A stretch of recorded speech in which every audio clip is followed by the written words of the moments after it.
Hello guys, welcome back my YouTube channel. मैं हूं advocate Tulsiram Singh. आप देख रहे हैं मेरा यूट्यूब चैनल। मैं आज बात करूंगा, आज जो आप लोगों के साथ डिस्कस करूंगा वो है बेल यानी जमानत। जमानत के प्रकार, जमानत होता क्या है, इसके बारे में बात करूंगा। आइए समझते हैं, देखते हैं जमानत है क्या, बेल है क्या। जब पुलिस द्वारा आपको किसी व्यक्ति को अरेस्ट किया जाता है, उसको पकड़ा जाता है, तो उसको अरेस्ट बोलते हैं। और उसी से छुड़वाना, पुलिस से छुड़वाना यानी कि जेल जाने से बचाने की प्रक्रिया को बेल कहते हैं। मैं कोशिश करता हूँ कि अपनी जो भाषा है वो काफ़ी साधारण नॉर्मल भाषा रखूँ, ताकि एक कम पढ़ा लिखा आदमी के भी दिमाग में अच्छे से समझ में आ जाए, हर चीज़ों को समझे। इसलिए मैं अपनी बिल्कुल साधारण भाषा का यूज़ करता हूँ, साधारण शब्द का यूज़ करता हूँ, आम भाषा यूज़ करता हूँ। तो बेल आप समझ गए। बेल जब किसी को पुलिस अरेस्ट करती है या अरेस्ट करने वाली होती है या अरेस्ट कर चुकी होती है, तो उस समय उसके बाद हम बेल करवाते हैं। ठीक है, तो बेल का जो सबसे पहला प्रोसेस होता है, बेल होता क्या है, तो वो चीज़ तो मैं आपको बता चुका हूँ। अब हम बात कर रहे हैं बेल के प्रकार। तो जो सबसे पहला आता है वो साधारण जमानत आती है, साधारण जनरल बेल आती है। अगर किसी क्राइम में आरोपी को गिरफ्तार कर लिया जाता है तो वह साधारण बेल के लिए आवेदन करता है। सीआरपीसी की धारा 437 और 439 के तहत रेगुलर बेल दी जाती है, जिसको रेगुलर बेल भी कहते हैं, साधारण जमानत को। फिर आपका आता है अग्रिम जमानत, मतलब एंटीसिपेटरी बेल या एडवांस बेल भी कहते हैं इसको। यानी कि गिरफ्तारी से पहले ही बेल। जब व्यक्ति को किसी क्राइम के आरोप में गिरफ्तारी की आशंका हो तो वह सीआरपीसी की धारा 438 के तहत अग्रिम जमानत के लिए कोर्ट में आवेदन कर सकता है। समझ गए, मतलब उसको लगे कि हाँ उसको अरेस्ट कर लिया जाएगा या किसी केस में उसको घसीटा जाएगा या फंसाया जाएगा, तो अग्रिम जमानत ले सकता है। फिर जो आता है नेक्स्ट आता है वह अंतरिम जमानत आती है। अंतरिम जमानत, रेगुलर बेल या एंटीसिपेटरी बेल पर सुनवाई होने में जब कुछ दिन शेष हो तो यह अंतरिम बेल दी जाती है। बहुत कम समय के लिए यह बेल दी जाती है। थाने से जमानत यानी पुलिस स्टेशन पे ही बेल कैसे मिलती है। जमानती धाराओं में धारा दर्ज मामलों जैसे मारपीट, धमकी, गाली गलौज, दुर्व्यवहार जैसे मामूली अपराधों में गिरफ्तारी हो भी जाए तो थाने से ही जमानत मिल जाती है। जब कोई साधारण नॉन कॉग्निजेबल ऑफेंस होता है तो वहाँ पे जो जमानत होती है वो नॉर्मल ही मिल जाती है, मतलब थाने से ही मिल जाती है। आपको कोर्ट जाने की ज़रूरत नहीं पड़ती है, जैसे मारपीट, किसी को धमकी देना, गाली गलौज, दुर्व्यवहार जैसे मामूली अपराधों में। ठीक है, तो इसमें एक साधारण बेल की ज़रूरत, क्या कहते हैं, काफ़ी थाने से ये बेल हो जाती है, इसमें कोई दिक्कत नहीं होती है।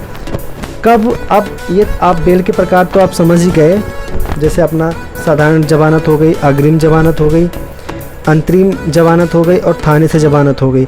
आप मतलब बेल के प्रकार जान गए, 1, 2, मतलब साधारण जमानत, अग्रिम जमानत, अंतरिम जमानत और थाने से जमानत। इसके बारे में आप समझ गए अच्छे से। आशा करता हूँ कि आप लोगों ने इसको याद भी कर लिया, कंटेस्ट कर लिया होगा। अब आइए हम आगे बढ़ते हैं। जो अगली जमानत है उसको, अब जो आगे हम बढ़ रहे हैं उसको बोलते हैं कभी जमानत। किस आधार पे जमानत जो आपकी होती, बेल होती है, उसको रिजेक्ट कर देता मजिस्ट्रेट, मतलब जमानत आपको नहीं मिल पाती है। जैसे कोई संगीन अपराध घटित होता है, ठीक है, अगर कोई केस मजिस्ट्रेट के पास जाता है और उन्हें लगता है कि मामला गंभीर है और बड़ी सज़ा हो सकती है, तो वह जमानत नहीं देता है। जैसे कोई गंभीर अपराध है जिसमें लगता है कि बड़ी सज़ा हो सकती है, जैसे फांसी या उम्र कैद से कम की सज़ा की संभावना पर मेट्रोपॉलिटन मजिस्ट्रेट की अदालत केस की स्थिति के हिसाब से जमानत दे देती है।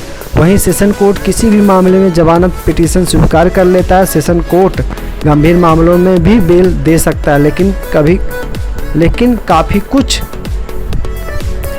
वही जो ये चीज़ होती है अभी जो मैं बात करता, काफ़ी कुछ जो केस के मेरिट पर डिपेंड करता है। चार्जशीट दाखिल होने के बाद केस की मेरिट पर ही बेल तय होगी। चार्जशीट का मतलब है पुलिस ने पर्याप्त पूछताछ कर लिया और अपनी तरफ से जांच पूरी कर ली। जब पुलिस पूरी इन्वेस्टिगेशन कर लेती है, पूरा जो इन्वेस्टिगेशन का टाइम होता है, जो जैसे जो क्रिमिनल ऑफेंस होते हैं, मतलब कम से कम 60 दिन, ज़्यादा से ज़्यादा 90 दिन का जो चार्जशीट फाइल करने का जो टाइम होता है, मतलब पुलिस के इन्वेस्टिगेशन करने का जो टाइम होता है, ये माना गया है। तो ये पूरा कर लेती है ठीक है। सभी ट्रायल के दौरान अहम गवाहों आरोपों के खिलाफ बयान या जमानत नहीं मिलेगी। मतलब सारी चीज़ें जब करने के बाद में जब किसी एक निष्कर्ष पे पुलिस पहुंचती है, उसके बाद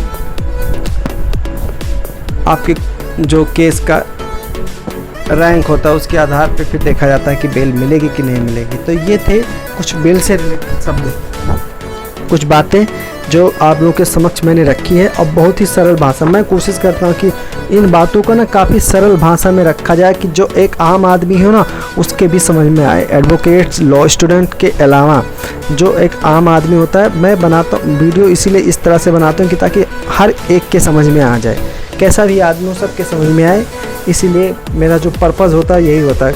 ऐसे शब्द नहीं यूज़ करता हूँ, लीगल वर्ड नहीं यूज़ करता हूँ, ताकि जो लॉ प्रोफेशन से अलग हैं, इस फील्ड से अलग हैं, उनको कभी कभी बातें समझ में नहीं आती। इसलिए मैं काफ़ी सरल शब्द यूज़ करता हूँ ताकि लोगों को अच्छी तरह से बातें समझ में आ जाए और इन बातों को समझ पाए और इन बातों से अपना समझें और इससे अपना लाभ उठा सकें, चीज़ों की जानकारी इकट्ठा कर सकें। तो इसलिए मेरा जो ख़ास मकसद और पर्पज़ होता है वो यही होता है। तो आपने बेल के बारे में समझा, बेल के आधार कैसे, बेल के लिए क्या चीज़ें होती हैं, कब बेल नहीं मिलता है, ये सारी चीज़ें आपने समझ लिया। तो इन सब चीज़ों को ध्यान में रखते हुए मैं अपनी वाणी को आज ही विराम करता हूँ। अब मैं फिर मिलूँगा एक नई वीडियो में, नए जोश के साथ, नए टेक्निक के साथ, नए इन्फॉर्मेशन के साथ में। अगर आप हमारी चैनल पर नए हैं तो चैनल को सब्सक्राइब ज़रूर कर दें। अगर वीडियो अच्छी लगे तो लाइक ज़रूर करना, इससे हमें और ज़्यादा मेहनत करने की प्रेरणा मिलती है और हम आपके लिए नए नए इन्फॉर्मेशन, नई चीज़ें खोजते रहेंगे। दोस्तों, जय हिंद।